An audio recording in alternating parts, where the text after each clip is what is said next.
Hello दोस्तों, तो episode को शुरू करने से पहले जिस किसी ने भी पिछला एपिसोड नहीं देखा वो उसे जाके देख ले, क्योंकि पिछला एपिसोड देखने के बाद ही आपको ये एपिसोड समझ आएगा। अब एपिसोड की शुरुआत होती है और हम किन्मू को देखते हैं जो बहुत ही तेजी के साथ एम्परर के पास जा रहा था। यहाँ किन्मू ड्रैगन किलिन को कई सारे रेड पिल्स देने का वादा करके उसे तेज भागने पे उत्साहित करता है, जिस वजह से कम समय में किन्मू दुगना रास्ता तय कर सकता है। मगर सवाल ये है कि क्या किन्मू सही वक्त पे एम्परर के पास पहुँच सकता है। अब दूसरी तरफ हम इंपीरियल एडवाइजर को बड़े लंबे समय के बाद देखते हैं। लास्ट टाइम पे इंपीरियल एडवाइजर को हमने लिटिल जेट कैपिटल में देखा था, मगर इस मर्तबा वो वहाँ से लौट चुके हैं और यहाँ उनकी वाइफ भी उनके साथ ही थी, जो इंपीरियल एडवाइजर से कह रही थी कि लिटिल जेट कैपिटल का सफर काफी अच्छा था, हमें इस सफर में बहुत कुछ पता चला और मुझे पूरा यकीन है कि फ्लेम नेशन डाजू कॉन्टिनेंट की तरह नहीं बनेगा। अभी इंपीरियल एडवाइजर की वाइफ का ये कहना ही था कि तभी एडवाइजर बोल पड़े कि डिजास्टर को किसी भी हाल में रोकना होगा, जब तक डिजास्टर है तब तक नेशन खतरे में है। तो उनकी वाइफ कहने लगी भले ही डिजास्टर की वजह से हैवी स्नोफॉल हो रहा है, मगर अच्छी बात तो ये है कि सोल्जर्स मार्शल आर्ट्स और डिवाइन बॉटल्स का यूज करते हुए स्नोफॉल को एब्जॉर्ब कर ले रहे हैं। तो एडवाइजर आसमान की ओर देखते हुए कहने लगे कि ये बस एक टेम्पररी सोल्यूशन है, अगर पूरी तरह से इस मामले को सॉल्व करना है तो इसके पीछे के गॉड को ठिकाने लगाना होगा।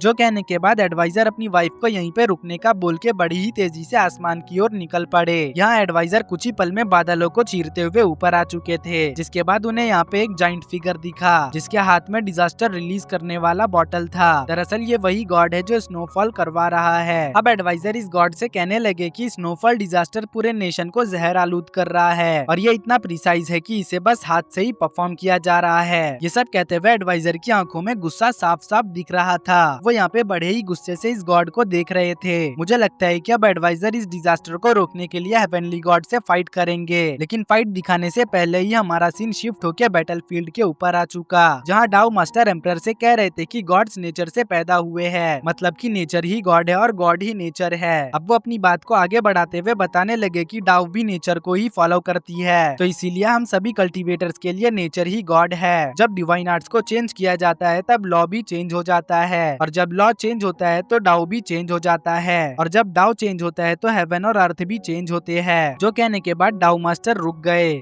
क्योंकि इसके आगे की बात रुलाई बताने लगे। वो बता रहे थे कि जब हेवन चेंज होता है तो इस तरह का स्नोफॉल डिजास्टर आता है। ओवरऑल इनके कहने का मतलब ये था कि जब भी कोई नेचर के साथ खिलवाड़ करता है तो सारी चीजें चेंज हो जाती है। जब चीजें चेंज होती है तो गॉड्स इस तरह के डिजास्टर से लोगों को पनिश करते हैं। ये सब सुनने के बाद जनरल किन जियान अपना मुंह टेढ़ा करने लगते हैं, क्योंकि उन्हें ये सारी बातें हिपोक्रिटिकल लग रही थी। तभी एक जेन सेक्ट का लीडर आगे आते हुए कहने लगा कि इंपीरियल एडवाइजर के रिफॉर्म ने तुम लोगों को अंधा बना दिया है। तुम लोग रिफॉर्म की वजह से न सिर्फ इविल बने हो बल्कि धर्म विद्रोही भी बन चुके हो। तुम लोग तो गॉड्स को रिस्पेक्ट करने की बजाय इस केओटिक माहौल को रिस्पेक्ट कर रहे हो। जो सुन के मिनिस्टर किंग हुआ कहने लगे कि हम लोग बस वही अप्लाई कर रहे हैं जो हमने सीखा है। तुम इस बात को अच्छी तरह से जानते हो मगर इसे एक्सेप्ट नहीं करना चाहते। मिनिस्टर किंग हुआ की बात पे ये जेन मास्टर कहने लगा कि हेवन के मैंडेट को मैनिफेस्ट करने के बाद ही कोई गॉड्स को रिस्पेक्ट करना सीख सकता है। अगर तुम लोगों ने मैंडेट ऑफ हेवन को मैनिफेस्ट किया होता तो तुम्हें भी रिस्पेक्ट करना आता, मगर तुम लोगों ने रिफॉर्म नाम की पट्टी पढ़ ली है, इस वजह से तुम्हें सही और गलत में फर्क नहीं दिख रहा। जो सुनने के बाद एम्परर कहने लगे कि तुम लोग तो दिन भर बस कल्टीवेशन और गॉड्स के सामने प्रे करते रहते हो, मगर मेरे मिनिस्टर्स अपनी एबिलिटीज का यूज करते हुए आम लोगों की मदद करते हैं। वो लोगों की प्रॉब्लम्स को सॉल्व करते हुए उनकी जिंदगी आसान करते हैं, इसलिए ये लोग गॉड्स है। जो सुनकर डाउ मास्टर कहने लग चुके कि अगर अपने ड्यूटीज को एक्सट्रीम लेवल तक परफॉर्म करने के बाद ये गॉड कहलाते हैं तो इन्हें मॉर्टल्स के लिए काम करने की क्या जरूरत। मैं सब जानता हूँ कि ये सब तुमने कहाँ से सीखा है। ये डीमन कल्ट का डॉक्टराइन है, गॉड्स के बदले आम इंसान की डेली लाइफ की जरूरतों को सामने रखना। ये गॉड्स के लिए एक बहुत ही बड़ा डिसरिस्पेक्ट है। एम्परर तुम इंपीरियल एडवाइजर से बहुत ज्यादा इन्फ्लुएंस्ड हो,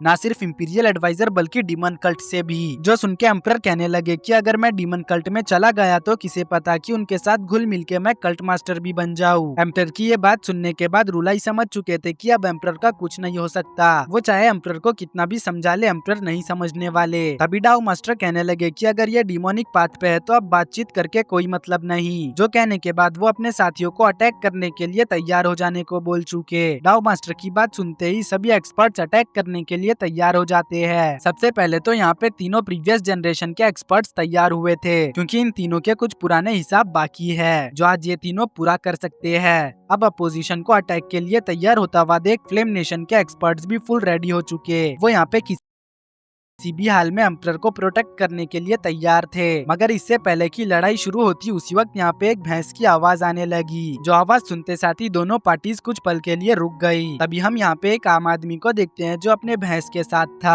अब अपने सामने इतने खतरनाक लोगों को आमने सामने देखते ही इस आदमी की फट गई, इसलिए वो तुरंत ही अपने भैंस को मारते हुए इस जगह से निकल गया। आदमी के जाते ही ये दोनों पार्टीज वापस से भिड़ने के लिए तैयार हो चुकी, मगर इससे पहले कि ये लोग भिड़ पाते फिर से वही आदमी बीच में आ जाता है, इसलिए इन्हें दोबारा से रुकना पड़ गया। लेकिन अब ये बंदा बहुत ही तेजी से भाग जाता है। अब इस बंदे के जाते साथ ही डाउ मास्टर और सभी लोग आसमान में आ चुके, तो ये देखते ही एम्परर और उनके लोग भी आसमान में आ जाते हैं। ये सीन देख के ऐसा लग रहा था कि जैसे कि कभी भी यहाँ पे फाइट शुरू हो सकती है, मगर फाइट शुरू होने से पहले ही यहाँ पे फिर से कोई अपने जानवर को लेके आ चुका, और इस मर्तबा कोई बूढ़ा आदमी सुट्टा मारते हुए आ रहा था। यहाँ उसके साथ एक बूढ़ी औरत भी थी। इन दोनों को देखते ही सभी लोगों का ध्यान वापस से भटक गया। अब इससे पहले कि यहाँ पे कोई कुछ समझ पाता उसी वक्त ये बूढ़ी औरत इस जगह पे एक टेलीपोर्टेशन फॉर्मेशन बना चुकी। ये टेलीपोर्टेशन फॉर्मेशन बिल्कुल डीमन कल्ट के टेलीपोर्टेशन फॉर्मेशन की ही तरह था। ऐसा इसलिए है क्योंकि ये जो दोनों बूढ़े बूढ़ी है वो और कोई नहीं डीमन कल्ट के गार्डियन एल्डर्स है, जिन्होंने फिलहाल के लिए अपना भेष यहाँ पे बदला हुआ है। अब टेलीपोर्टेशन फॉर्मेशन की वजह से यहाँ पे काफी सारे लोग अपीयर होने लग गए। इस नजारे को देख के किसी को भी कुछ भी समझ नहीं आता। अभी गार्डियन एल्डर्स भी अपने रियल फॉर्म में आ चुके। फिर अब काफी सारे एल्डर्स एम्परर के चारों तरफ आके जमा हो चुके। यहाँ पे ये सब देखने के बाद प्रीवियस जनरेशन के एक्सपर्ट्स कहने लगे कि भला आप डीमन कल्ट के लोग यहाँ पे क्या कर रहे हैं। उसी वक्त डीमन कल्ट के गार्डियन अपने आप को इंट्रोड्यूस करते हुए कहने लगे कि वो डीमन कल्ट के लेफ्ट गार्डियन एल्डर है और उनका नाम कॉन्ग लिंगशियान है। लेफ्ट एल्डर के बाद राइट एल्डर भी खुद को इंट्रोड्यूस करने लगी। वो बताने लगी कि मैं डीमन कल्ट की राइट गार्डियन एल्डर शूबाई हूँ। इन दोनों गार्डियन एल्डर के इंट्रोडक्शन को सुनने के बाद डाउ मास्टर कहने लगे कि मैं तो बस एक भैंस और 2 लोगों को यहाँ पे आते हुए देख रहा था। मुझे उम्मीद नहीं थी कि इस जगह पे 16 लोग आ जाएंगे। सच में डीमन कल्ट तो ट्रिक्स प्ले करने में बहुत ज्यादा माहिर है। जिसपे गार्डियन लिंगशियान जवाब देते हैं कि मुझे भी उम्मीद नहीं थी कि मार्शल वर्ल्ड के इतने बड़े लॉर्ड इस ट्रिक से इम्प्रेस हो जाएंगे। उनके इसी बात के साथ गार्डियन शूबाई बताने लगी कि जब कल्ट मास्टर न्यू ईयर के लिए अपने घर जा रहे थे तब उन्होंने हमें एम्परर को फॉलो करने को बोला था, तो इसीलिए जब एम्परर मुसीबत में है तो भला हम लोग खामोश कैसे बैठ सकते हैं। जो बात सुन के एम्परर भी हैरान थे। वो सोचने लगे कि अच्छा तो ये सब किन्मू ने पहले से ही प्लान करके रखा था। यहाँ एम्परर किन्मू की चालाकी से काफी ज्यादा इम्प्रेस हो चुके थे। उनके इसी बात के साथ हमारा सीन शिफ्ट होके किन्मू पे आ चुका, जो अभी भी वक्त पे एम्परर के पास पहुँचने की ट्राई कर रहा है। अब वो कहने लगा कि मुझे यहाँ से ही बहुत ही खतरनाक ऑरा फील हो रहा है। ऐसा लगता है जैसे कि अब वो ग्रेट बैटल शुरू होने ही वाली है। किन्मू के इसी बात के साथ हमारा सीन शिफ्ट होके दोबारा से एम्परर पे आ चुका, जिनके दोनों तरफ अचानक से टेलीपोर्टेशन फॉर्मेशन अपीयर हो गया। अब सबसे पहले यहाँ पे इस टेलीपोर्टेशन फॉर्मेशन से लायन हेवनली किंग अपीयर होते हैं, जिसके बाद राइट साइड में जेड हेवनली किंग।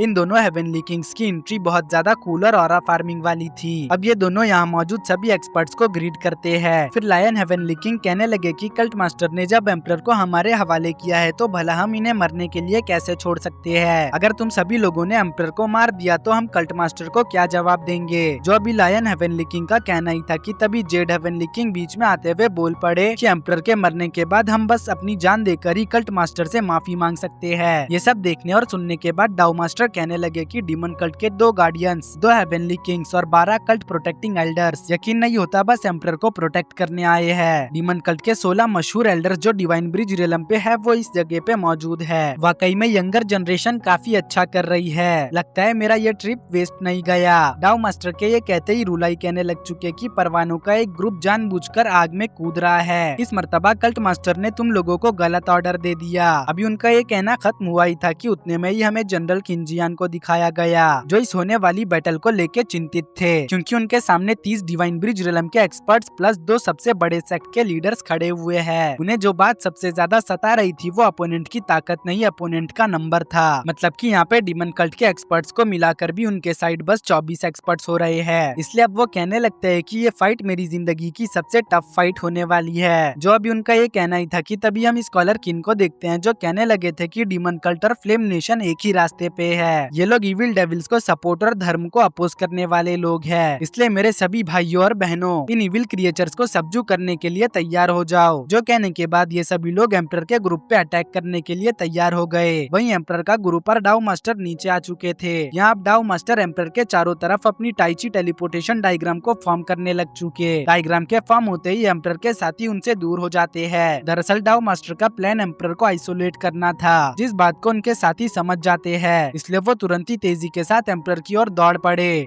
मगर इसका कोई भी फायदा नहीं होता, क्योंकि ये लोग एम्परर के पास नहीं पहुंच पाते। एम्परर के पास पहुंचने से पहले ही उनका रास्ता रूलाई रोक लेते हैं। रूलाई यहाँ पे अपने गोल्डन बाउल का यूज करते हुए बड़े बड़े हैंड पाम्स को क्रिएट कर चुके थे। इतना ही नहीं, वो यहाँ पे पाम्स का यूज करते हुए सभी लोगों को पीछे भी धकेल देते हैं। अब यहाँ पे एम्परर के एक तरफ रूलाई थे तो दूसरी तरफ डाउ मास्टर। बाहर की तरफ बाकी के एक्सपर्ट्स ने एम्परर के साथियों को घेर लिया, जो देखते साथ ही जनरल किन जियान गार्डियन एल्डर से कहने लगते हैं कि जल्दी से टेलीपोर्टेशन टेक्निक का यूज करो और हमें हिज मैजेस्टी के साइड टेलीपोर्ट करो ताकि हम एम्परर को प्रोटेक्ट कर सके।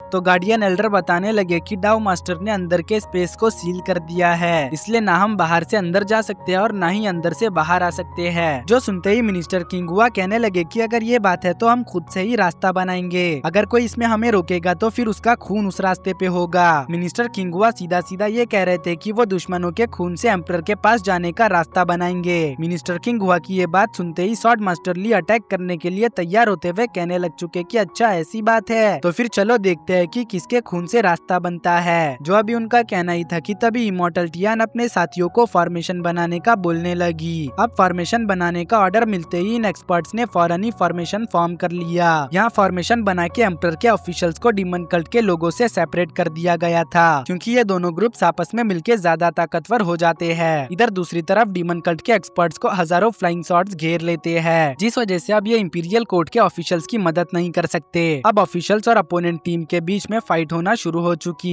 यहाँ बैगर सेक्ट का मास्टर मिनिस्टर किंगुआ के साथ फाइट कर रहा था, जिसमें मिनिस्टर किंगुआ ड्रैगन टेक्निक का यूज करते हुए बैगर सेक्ट के मास्टर को बैकफुट पे रखे हुए थे। दूसरी तरफ जनरल किंजियान प्रीवियस जनरेशन के दो एक्सपर्ट्स को संभाले हुए थे, एक तो स्कॉलर किन और दूसरा स्वॉर्ड मास्टर ली। यहाँ स्वॉर्ड मास्टर ली और स्कॉलर किन अटैक्स करते हुए पहले तो बाजी जीतते हुए दिख रहे थे, लेकिन फिर जनरल किंजियान अपनी पूरी ताकत का यूज करते हुए कमबैक कर लेते हैं और कहने लगते हैं कि ये लोग फुल प्लानिंग के साथ आए हुए हैं, मगर हमें जितना जल्दी हो सके उतना जल्दी इनके प्लानिंग को बर्बाद करना होगा। जो सब कहते हुए जनरल किंजियान दोनों एक्सपर्ट्स को एक एक फटका लगाते हुए पीछे कर चुके और वहीं डीमन कल्ट के गार्डियंस को घेर के मारने की प्लानिंग चल रही थी। यहाँ कुछ डाउ कल्टीवेटर्स यिन यांग शॉर्ट फॉर्मेशन का यूज करते हुए उसमें इन्हें ट्रैप करने की कोशिश करने लगते हैं, लेकिन गार्डियन शू बाई एक हाथ से ही इन्हें रोक लेती है। जिस मौके का फायदा उठा के गार्डियन लिंगशियन यहाँ पे अपनी ताकत का यूज करते हुए इन्हें बेरहमी से खत्म कर देते हैं, मगर उतने में ही उनपे एक दूसरा डाउ कल्टीवेटर हमला कर चुका। लेकिन इस हमले का गार्डियन लिंगशियन पे जरा भी असर नहीं होता, क्योंकि उन्होंने अपनी जगह गार्डियन शूबाई से चेंज कर ली थी। अब गार्डियन शूबाई और गार्डियन लिंगशियन यहाँ पे एक साथ मिलकर इस कल्टीवेटर को खत्म कर देते हैं। फिर वो अपने एल्डर्स को फॉर्मेशन एक्टिवेट करते हुए इन्हें रिफाइन करने को बोलने लगे, तो एल्डर्स बिल्कुल ऐसा ही करते हैं, मगर तभी हमें काफी सारे डाउ कल्टीवेटर्स दिखाए गए जो शॉर्ट फॉर्मेशन का यूज करते हुए डीमन कल्ट के मेंबर्स पे अटैक करना शुरू कर चुके। यहाँ शॉर्ट्स की तादाद अनगिनत थी, जो अब जैसे ही डीमन कल्ट के फॉर्मेशन के साथ जाके टकराते हैं वैसे ही ब्लास्ट होने लग जाते हैं। इस ब्लास्ट को किन्मू भी दूर से देख पा रहा था। यहाँ किन्मू इस खतरनाक नजारे को देखने के बाद कहने लगा कि ये बिल्कुल भी ठीक नहीं हुआ। डिवाइन ब्रिज डिलम के पावर हाउसेस आपस में टकराना शुरू कर चुके हैं। ये ऑरा बहुत ज्यादा टेरिफाइंग है। इवन की इस तरह का ऑरा डार्कशियन के बैटल में भी एमिट नहीं हुआ था। ये बैटल डार्कशियन के बैटल से भी ज्यादा बिगर है। अब किन्मू ड्रैगन किलिन को और ज्यादा तेज चलने को बोलने लगा, तो ड्रैगन किलिन जिसकी हालत भाग भाग के खराब हो चुकी थी वो कहने लगा कि वो ऑलरेडी बहुत ज्यादा तेज भाग रहा है। जो सुनते ही किन्मू कहने लगता है कि अगर तुम और ज्यादा तेज भागोगे तो मैं तुमसे प्रॉमिस करता हूँ कि मैं तुम्हें रेड पिल्स के 3 एक्स्ट्रा पैक्स दूंगा। ये बात सुनते ही ड्रैगन किलिन जोश में आ चुका और बहुत ही तेजी से भागने लगा। यहाँ अब तक तो आप लोगों को समझ आ चुका होगा कि ड्रैगन किलिन को खाने का लालच देके आप उससे कुछ भी करवा सकते हो। इसी के साथ अगले सीन में हमें 3 बड़े बड़े फॉर्मेशंस दिखाए गए, जिसमें से सेंटर वाले में एम्परर और दोनों सेक्टों सेक्टों के लीडर्स मौजूद थे और उसके लेफ्ट साइड में एम्परर के ऑफिशियल्स और राइट साइड में डीमन कल्ट के मेंबर्स। अब सेंटर वाले फॉर्मेशन में फोकस करते हुए हमें एम्परर को दिखाया गया जो दोनों सेक्टों के रूलाई के बीच में खड़े हुए थे, मगर अभी भी उनका कॉन्फिडेंस लो नहीं हुआ था। वो बड़े ही कॉन्फिडेंटली बोलने लगे कि रूलाई और डाउ मास्टर, आप दोनों सेक्रेट ग्राउंड्स के लीडर्स हैं। मार्शल वर्ल्ड में आप दोनों की खूब रेपुटेशन है। कुछ ही ऐसे लोग होंगे जो आपकी रेपुटेशन की बराबरी कर सके। सच कहूँ तो आप दोनों का इस तरह से मुझे घेरना आपकी रेपुटेशन को शोभा नहीं देता। हाँ, मैं जानता हूँ कि हम आप लोगों से थोड़े से कमजोर जरूर है, मगर जब बात 1-on-1 किया जाए तो फिर इसमें हमारा कोई मुकाबला नहीं। वैसे मैं आप दोनों से एक सवाल पूछना चाहता हूँ। मुझसे बेहतर आप लोग जानते होंगे कि आप दोनों कितने ज्यादा रिस्पेक्टेड है। सीधा सीधा कहूँ तो मैं जानना चाहता हूँ कि आप दोनों को किस ताकत ने एक साथ मुझे मारने के लिए इनवाइट किया, जिसपे रूलाई कहने लग चुके कि एम्परर का रिफॉर्म हेवनली डाउ के खिलाफ जा चुका है। इसके आगे की बात को डाउ मास्टर बढ़ाते हुए कहने लगे कि और डाउ नेचर को फॉलो करता है जहाँ विनाश और विकास का काम चलता रहता है। जब पुराने लोग विकास का काम नहीं करते तो नए लोगों को आगे आना पड़ता है। जो बात सुनते साथ ही एम्परर समझ चुके थे कि डाउ मास्टर और रूलाई क्या कहना चाहते हैं। दरअसल रूलाई और डाउ मास्टर ने इनडायरेक्टली ही इन्हें इनवाइट करने वाले के बारे में बता दिया था। अब एम्परर क्राउन प्रिंस के बारे में सोचते हुए कहने लगे कि अच्छा, तो ये सब उसका किया धरा है। यकीनन वो इसके लिए बहुत पहले से ही प्लानिंग कर रहा होगा। सच कहूँ तो डिजास्टर सिर्फ स्नोफॉल नहीं, इससे भी बढ़कर है। एम्परर जब ये कह रहे थे तब हमें कैपिटल का भी हाल दिखाया गया कि वहाँ पे सभी लोगों को घेर लिया गया है। ड्यूक वेई और मास्टर बाशान भी इस जगह पे मौजूद थे, मगर उनके हाथ खुले होकर भी यहाँ पे बंधे हुए दिख रहे हैं, क्योंकि इतने सारे हाई लेवल के कल्टीवेटर्स को वो चाहकर भी नहीं हरा सकते। लेकिन फाइट बैक किए बगैर भी वो यहाँ पे सरेंडर नहीं कर सकते, भले ही दुश्मनों की तादाद कितनी भी क्यों ना हो। जब तक आप फाइट बैक नहीं करोगे तब तक आपको जीतने के चांसेस पता नहीं चलेंगे। अब एम्परर यहाँ पे मुस्कुराते हुए कहने लगे कि उन्होंने अच्छा क्राउन प्रिंस चुना है। जो कहने के बाद वो अपने स्वॉर्ड को रेज करते हुए ड्रैगन पावर्स को एक्टिवेट कर लेते हैं। दरअसल एम्परर यहाँ पे 9 ड्रैगन मोनार्च टेक्निक का यूज कर रहे थे। ये टेक्निक एम्परर की पुश्तैनी टेक्निक है। इस टेक्निक को आपने बहुत पहले सेकंड प्रिंस को भी यूज करते हुए देखा होगा। अब एम्परर अपने ड्रैगन से रूलाई और डाउ मास्टर के ऊपर अटैक करते वे कहने लगते हैं कि चलो आ जाओ। इधर डाउ मास्टर और रूलाई एम्परर के ड्रैगन को बहुत ही आसानी से डॉज कर लेते हैं, लेकिन ड्रैगन अभी भी डाउ मास्टर का पीछा कर रहा था, तो इसीलिए डाउ मास्टर ड्रैगन को खत्म करते हुए एम्परर के साथ भिड़ गए, जिस वजह से इस जगह पे बहुत ही खतरनाक एनर्जी रिलीज होने लगी। अब रूलाई भी यहाँ पे एक्शन लेते हुए पाम से अटैक कर देते हैं। इस पाम अटैक को देखते ही डाउ मास्टर डिसअपियर हो चुके। वही एम्परर मुस्कुराते हुए डाउ टेक्निक का यूज करके इस पाम अटैक को डिस्ट्रॉय कर चुके। फिर अब वो अपने 9 अलग अलग यहाँ पे फॉर्म्स बनाते हुए जेन टेक्निक का यूज करने लग जाते हैं। एम्परर के इस अटैक को डॉज करते हुए रूलाई कह रहे थे कि एम्परर तो कमाल की एबिलिटीज को पोजेस करते हैं। वो डाउ सेक के डाउ सॉर्ड और मॉन्क टेम्पल के बैटल विक्टोरियस टेक्निक को भी यूज कर सकते हैं। इवन की वो तो उस टेक्निक को भी इस्तेमाल करना जानते हैं जिन्हें सिर्फ वुमेन्स ही प्रैक्टिस कर सकती है। जो सब कहते हुए हमें एम्परर को दिखाया गया, जो यहाँ पे एक बहुत ही खूबसूरत और खतरनाक सॉर्ड अटैक को परफॉर्म करते हैं। इस अटैक के रिलीज होने के बाद यहाँ का पूरा माहौल बेबी हो चुका था। आसमान में चारों तरफ फूलों की पंखुड़ियां घूम रही थी, जिस वजह से जनरल किंजियान भी हैरान हो चुके और कहने लगे कि एम्परर तो 9 ड्रैगन मोनार्च टेक्निक को गॉड लेवल तक कल्टीवेट कर चुके हैं। वहीं दूसरी तरफ रूलाई और डाउ मास्टर भी एम्परर की एबिलिटीज से इम्प्रेस हो चुके थे। रूलाई कहने लगे कि एम्परर की टेक्निक्स ऐसी लग रही है जैसे किसी मैजिक को परफॉर्म किया गया हो। जो कहने के फौरन बाद ही रूलाई एम्परर के साथ hand to hand combat fight में इंगेज हो चुके। यहाँ एम्परर शुरुआत में तो रूलाई के साथ अच्छी तरह से फाइट करते हैं, मगर कुछ ही पल में एम्परर हमें यहाँ पे कमजोर पड़ते हुए दिखाए गए। कमजोर पड़ने के बाद भी एम्परर पीछे नहीं हटते। अब इधर डाउ मास्टर भी एम्परर के ऊपर अटैक कर देते हैं। अटैक करने के बाद वो कहने लगते हैं कि दुनिया तो सिर्फ इंपीरियल एडवाइजर को ही प्रोडिजी समझती है, मगर एम्परर यानफेंग भी कुछ कम नहीं। एम्परर तुम तो ऑलरेडी एक ग्रैंड मास्टर बन चुके हो। अपनी इस ताकत से तुम खुद का सेक्ट या खुद का सेक्रेड लैंड भी बना सकते हो। सच में ये तो कमाल है। एम्परर यहाँ पे अकेले ही 2 ग्रेट मास्टर्स के अटैक को होल्ड किए हुए थे, मगर इसमें एम्परर की हालत अब खराब होते जा रही थी। लेकिन फिर भी एम्परर अपनी पूरी ताकत का यूज करते हुए एक एक्सप्लोजन के साथ दोनों मास्टर्स को पीछे ढकेल देते हैं। फिर वो यहाँ पे अपने स्वॉर्ड को निकाल लेते हैं, जिसके बाद वो फाइट करना शुरू कर चुके, जिस वजह से इस जगह पे बहुत ही टेरिफाइंग ऑरा रिलीज होने लगा। इस ऑरा को किन्मू भी आते हुए देख पा रहा था। वो अब समझ चुका था कि सिचुएशन खराब हो चुकी है, इसलिए किन्मू ड्रैगन किलिन को और तेज भागने को बोलने लगा। यहाँ किन्मू मन ही मन में एम्परर की सलामती की उम्मीद कर रहा था। इसी के साथ हमारा ये एपिसोड यहीं पे एंड होता है। है। मुझे उम्मीद है कि आप लोगों को ये वीडियो पसंद आई होगी। अगर जरा सी भी पसंद आई है तो वीडियो को लाइक करके चैनल को जरूर से सब्सक्राइब कर देना, क्योंकि इससे वीडियो को रीच मिलेगी और ये वीडियो ज्यादा लोगों तक पहुंच पाएगी।